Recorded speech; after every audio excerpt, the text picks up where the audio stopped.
G'day everyone, today we have a recap from the Sunday Race Club Qualifier 1 for May. We are in Belgium and I've got the route up on the screen there. It's a really punchy one with 6 or 7 quite steep climbs. The rest of the course is pretty flat. Now, the videos are on 2 times speed here to kind of condense it a little bit into this format. And essentially, the first 6K or so until the first climb was fairly contained for a Category 1 race, I would say. So there are always a couple of little attacks that you've got to follow, but for the most part, the race really kicked off once we got to the climb. So we'll take you to there now. The first climb drags up in a couple of sections. So I had these sections written on a bit of a sticky note as to how long each part will take. The first part, roughly around 3 minutes before it kind of flattens out and drops down a bit before a 75-second kick up to the top.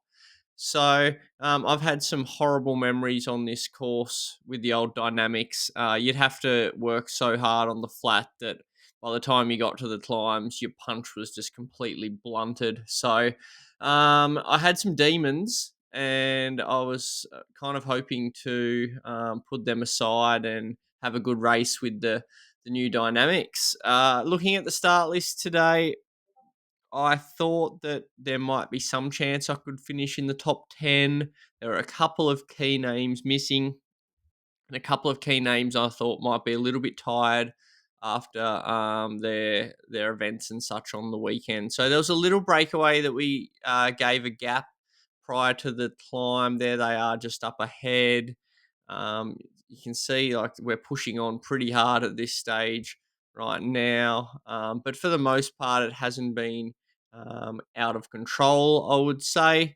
I'm for now happy sitting with these guys. I can see the world champions jersey there, so that's a good sign that that you don't have to worry too much. I would say as it flattens out over the crest, I am safely and securely in the split. And as we come up into the steep part, I expected this first part would be really hard, and then it might ease off as it flattens out. You can see how far is remaining in the KOM there. That's a bit of a mental motivator as well, as we're pushing, well over 500 watts on this section here, and a few riders are starting to be distanced.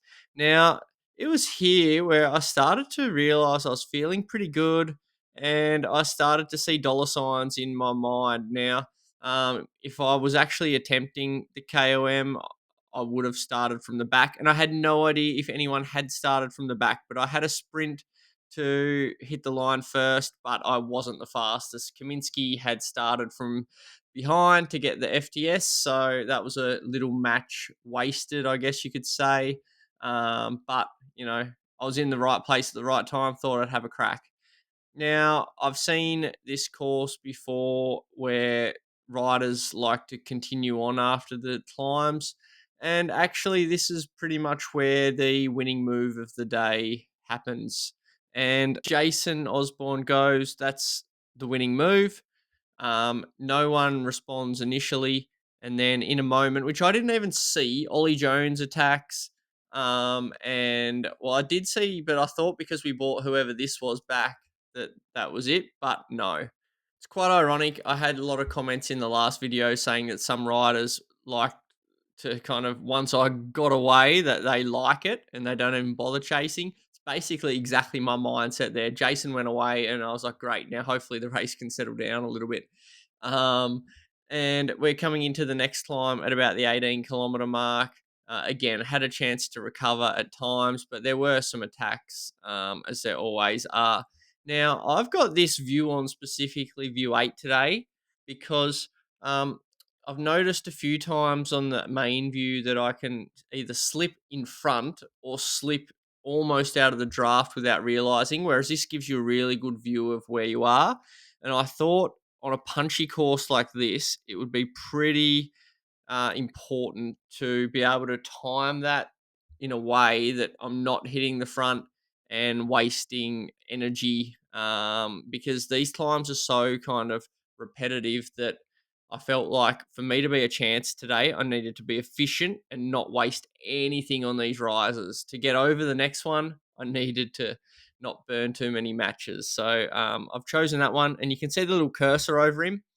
That's because the riders all move around a little bit, and having that cursor there kind of means you can continue to identify where you are in the pack of yellow suits. As we come into the double banger, in the middle of the route, I knew this would be important. The first one, from memory, it's about 90 seconds, maybe 2 minutes.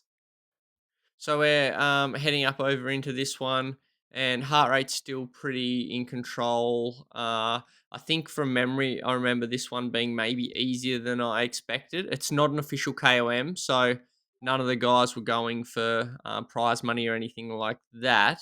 But I thought there'd certainly be some pace on to try and sting the legs, given that there's a pretty steep climb coming up straight away after this, and I knew that that would test my repeatability. I haven't necessarily been doing too much of this work since the nationals. Um, I wasn't particularly happy with my race in SRC last weekend on the mountain. It was a bit lackluster.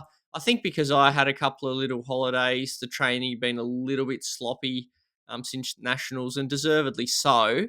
But I was keen to kind of get back into it this week with a big training week, and I've done that. I've started to feel kind of back to myself again this week, but there hasn't been much VO2 work in there at all. So I was kind of using this one as that VO2 work, while I try and maintain the form for a little bit longer. So there's a bit of an announcement coming up on my whoosh on May the 12th. I'm certainly trying to keep in good nick until I hear the announcement, and when that event is going to be announced. I think it'd be smart to keep in good shape, and the motivation's high at the moment as we're heading up into this KOM. You can see the distance remaining on the Eichenberg. I'm in a really good spot. You can see my drafting is pretty spot on there. People on the front obviously pushing the pace, but in the draft now, I think there's a significant amount of savings with the new dynamics, and I'm just kind of keeping myself in a good position here as it starts to get difficult. Kicking up over 500 watts, it's a hard effort. My heart rate's fairly high. Here we're starting to distance a couple of people in the final 100 meters, and this is a match burnt, but I thought that these guys were maybe kind of going to go on with it, and I thought if I can get up with the strong guys in the pack, that would almost secure a top 10. But turns out they were just kind of going to the banner and happy to sit up, and that main group came back again. So no harm done, but now heading into the last official KOM. This one is around 4 minutes, maybe just under. It's steeper for the first half, and I was starting to feel it here in my head. I'm starting to play games with myself, saying just push hard till 53 minutes, because if I can get to 53 minutes, I should be over the steeper part, and then that should allow me to be able to get to the top. As you can see, the elevation on the right hand side mini map there. Just really push until roughly 53 minutes, and I should be okay, and then I'm in with a shot going into the final couple of kilometers. And that mindset was key, especially given my experience, not only on this course before, but in my whoosh in general prior to the new dynamics. I need to try and get as much positivity as I can in the general racing. And someone pushes on the flat part, which is not necessarily what I wanted, given how the legs are starting to feel.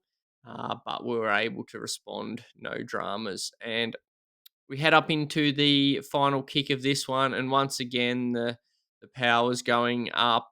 I'm kind of dangling off the back of the group here, but still well within the draft.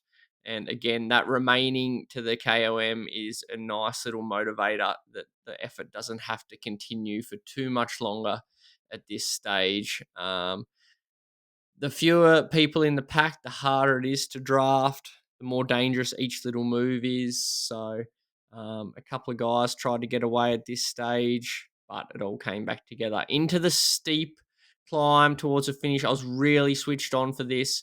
I expected 10 watts a kilo for 50 plus seconds would be what was required. And I'm into a nice, efficient technique at around that. I'm really on the front foot on this one. I was prepared for this one.